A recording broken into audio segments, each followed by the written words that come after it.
Assalamu alaikum friends. Please subscribe the Islamic channel and press the bell icon. صلی علی رسولہ کریم اما بعد. محترم بزرگوں اور دوستو، آج کی اس تقریر کا عنوان ہے جھوٹ. جو بات جیسی ہو اسے کہہ دینا سچائی ہے. حقیقت کے خلاف کوئی بات کہنا جھوٹ ہے.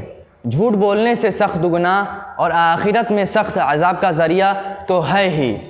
دنیا میں بھی ایسے لوگوں کو بہت نقصان اٹھانا پڑتا ہے. دنیا میں بھی ایسے لوگوں کو بہت نقصان اٹھانا پڑتا ہے. جھوٹے لوگوں پر کوئی اعتبار اور بھروسہ نہیں کرتا. جھوٹے لوگوں پر کوئی اعتبار اور بھروسہ نہیں کرتا. معاشرے میں اس کی کوئی عزت نہیں رہ جاتی. معاشرے میں اس کی کوئی عزت نہیں رہ جاتی. اس لیے قرآن و حدیث میں تاکید کی گئی ہے. جھوٹ سے بچنے کی تاکید کی گئی ہے. اللہ تعالیٰ فرماتے ہیں جھوٹ سے بچ کر رہو.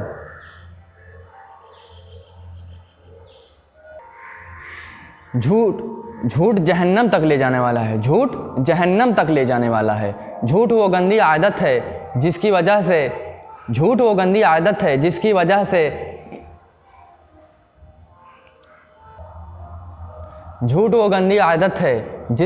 سے جھوٹ بولنے والا طرح طرح کی برائیوں میں مبتلا ہو جاتا ہے. برائیوں کی طرف اس کا میلان بڑھ جاتا ہے. بالآخر اسی جھوٹ کی وجہ سے اس کو جہنم میں داخل ہونا پڑتا ہے.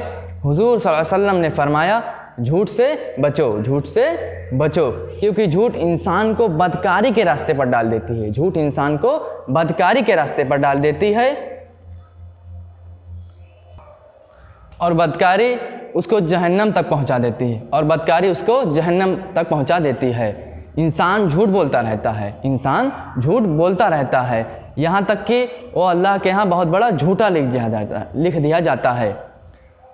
بچوں کو جھوٹی لالچ دے کر مت بلاؤ. کبھی ایسا ہوتا ہے کہ بچوں کو بلانے کے لیے یا بہلانے کے لیے ان سے کہا جاتا ہے کہ یہاں آؤ، میں تمہیں ایک چیز دینے والا ہوں. حالانکہ اس کا ارادہ کچھ دینے کا نہیں ہوتا. یہ بھی جھوٹ ہے. حضور صلی اللہ علیہ وسلم نے فرمایا یہ بھی جھوٹ ہے کیونکہ اس میں نقصان زیادہ ہے. جب بچے کے سامنے جھوٹی بات آئیں گی تو بچے بھی جھوٹی بات کی عادت سیکھ لیں گے. حضرت عبداللہ بن عامر رضی اللہ عنہ فرماتے ہیں کہ ایک دن حضرت محمد صلی اللہ علیہ وسلم ہمارے گھر میں تشریف فرما تھے. اتنے میں میری والدہ نے مجھے بلایا اور کہا ادھر آؤ، میں تمہیں ایک چیز دیتی ہوں. حضور صلی اللہ علیہ وسلم نے کہا تم اس بچے کو کیا چیز دینے والی ہو؟ میری والدہ نے کہا میں اسے ایک کھجور دینے والی ہوں. حضور صلی اللہ علیہ وسلم نے میری ماں سے کہا اگر تم اس بچے کو کچھ نہ دیتی تو تمہارے نامہ اعمال میں ایک بہت بڑا جھوٹ لکھ دیا جاتا. جھوٹ بولنے والے کے جبڑے چیرے جائیں گے.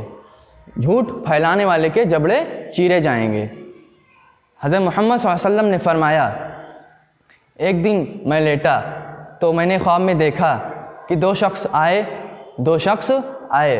اور میرا ہاتھ پکڑ کر ایک پاک جگہ لے گئے. وہاں میں نے دیکھا کہ ایک شخص بیٹھا ہوا ہے اور ایک شخص اپنے ہاتھ میں لوہے کا آنکڑا لیے ہوئے کھڑا ہے. پھر وہ بیٹھے ہوئے شخص کے جبڑے کو چیرتا ہے یہاں تک کہ اس کی گودی تک چلا جاتا ہے. پھر وہ دوسرے طرف کے جبڑے کو چیرتا ہے، پھر گودی تک چلا جاتا ہے. اتنے میں پہلا ٹھیک ہو چکا ہوتا ہے. پھر اس کو چیرنا شروع کرتا ہے. حضرت محمد صلی اللہ علیہ وسلم نے فرمایا یہ کون سا شخص ہے جو اتنے سخت عذاب میں